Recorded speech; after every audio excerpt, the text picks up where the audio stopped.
So again, I'm going to quickly just draw out the graphs that we're using. F of x is the square root of x, which is one of your parent graphs from before. So there's our square root of x. G of x is x minus 2, which is a y-intercept of minus 2 and a slope of 1. So there's g of x. State the domain and range of both of those. So our f of x, our domain is x has to be bigger than or equal to 0. And our range is y has to be bigger than or equal to 0. And here our domain is everything. And our range is everything as well. Now, when you divide them, you have to make sure that you recognize which one's on the bottom. So here, g of x is on the bottom. We're going to write our explicit equation. So for part B, our explicit equation of f of x divided by g of x, that would have our square root on the top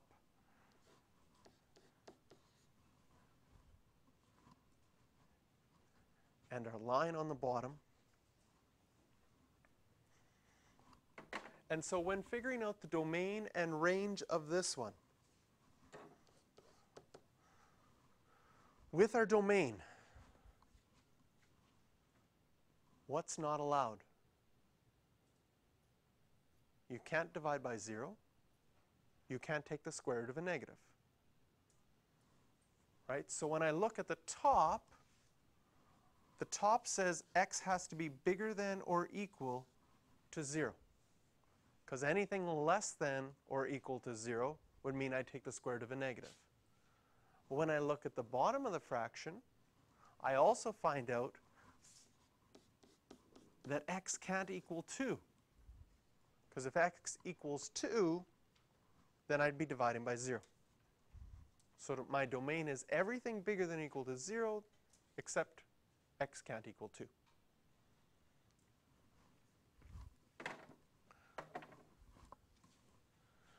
Now our range is going to be interesting here, okay?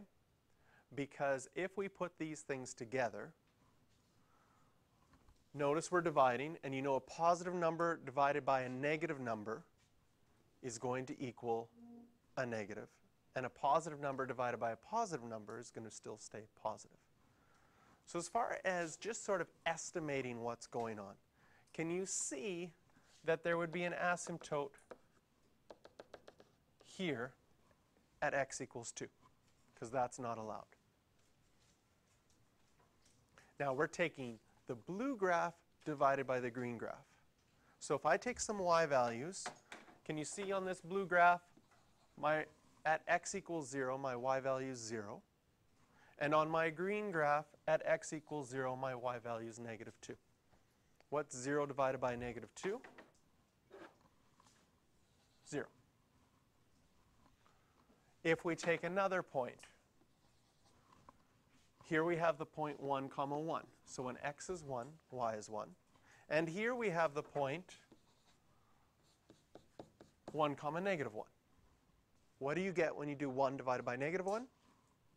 You get negative 1.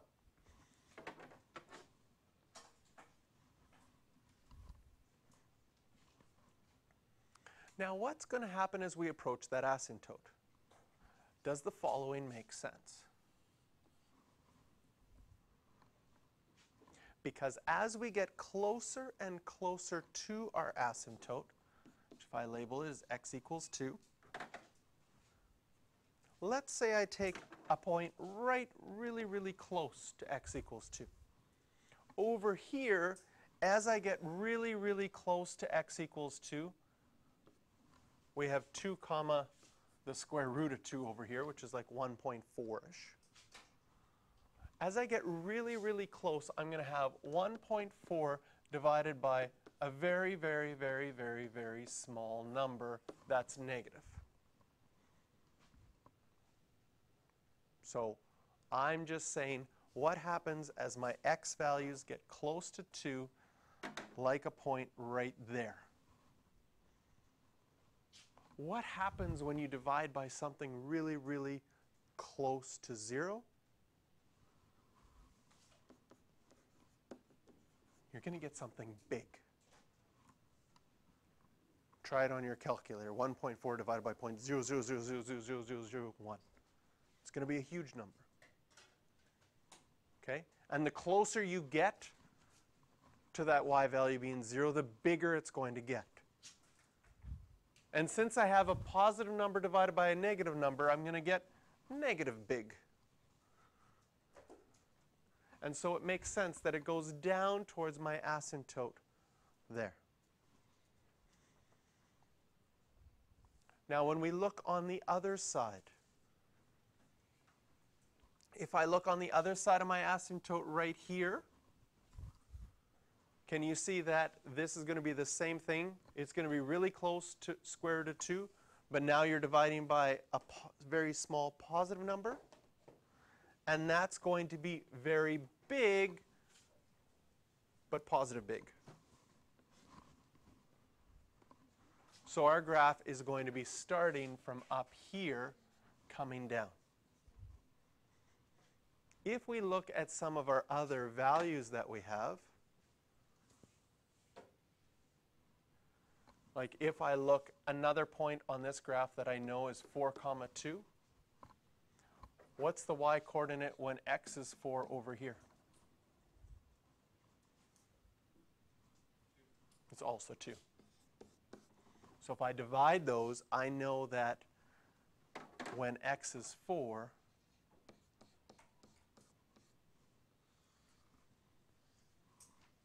I'll have 4, 1.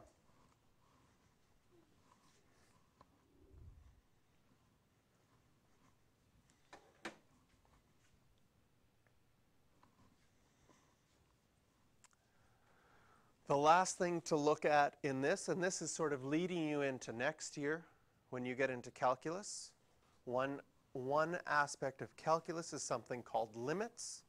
And one thing about limits is asking what happens to this equation as x gets very big. If you put 1,000,000 in for x, what is this answer going to get close to? If you put 1,000,000,000 in for x, what does it get even closer to? 0. And it's going to get closer and closer and closer to 0. Because the bottom will always be bigger than the top.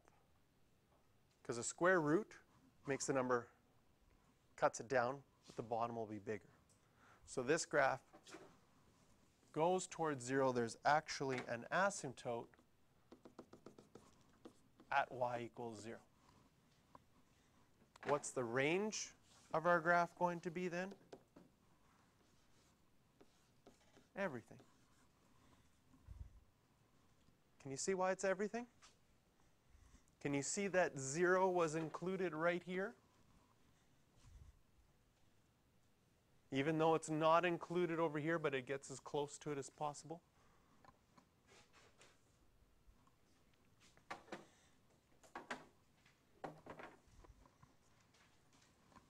All right, so questions you can do from this one are 6, 13. That's a bad 6. And 16. 6, 13, and 16.